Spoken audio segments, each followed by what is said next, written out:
SIR নিয়ে নির্বাচন কমিশনকে স্বচ্ছতা আনতে হবে। বহু পরিচয় শ্রমিক ভিন রাজ্যে আছে। এই পরিস্থিতিতে তারা যাতে সঠিকভাবে নাম তুলতে পারে সেই ব্যবস্থা করতে হবে। এই দাবি নিয়ে মালদা জেলা শাসকের দপ্তরে জেলা বামফ্রন্টের স্মারকলিপি প্রদান কর্মসূচি। মালদার ইংরেজবাজার শহরের রাজবাড়ি মোড় থেকে মিছিল করে এসে পরে মিছিল শেষ হয়। সেখান থেকেই জেলা শাসকের দপ্তরে প্রদান করা হয়। উপস্থিত ছিলেন প্রাক্তন মন্ত্রী তথা সিপিআইএম এর প্রাক্তন রাজ্য সম্পাদক সূর্যকান্ত মিশ্র।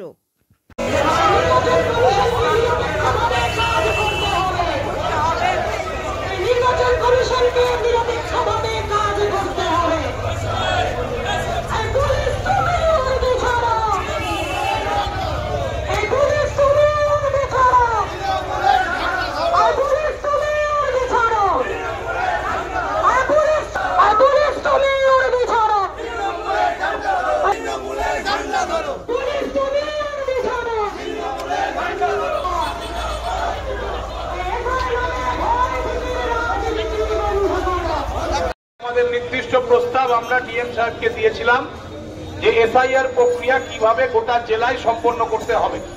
নির্দিষ্ট প্রস্তাবগুলি প্রশাসনের পক্ষ থেকে সেখানে নোট করা হয়েছিল এবং আশ্বাস দেওয়া হয়েছিল যে এগুলোতে কার্যকরী পদক্ষেপ নেওয়া হবে। তার পরবর্তীতে আমরা প্রেস মিডিয়া সাংবাদিকদের মুখোমুখি হয়ে আমাদের বক্তব্য 8 নভেম্বর আমরা যে ডিএম অফিস অভিযান করব সেটা আমরা সেখানে ঘোষণা করেছিলাম। এই সময়ের মধ্যে বুথে বুথে বিভিন্ন রাজনৈতিক দলের পক্ষ 2002 সালের ভোটার তালিকার সাথে 2025 সালের ভোটার তালিকার ম্যাপিং করেছে। তাতে বহু ভোটারের নাম 2002 সালে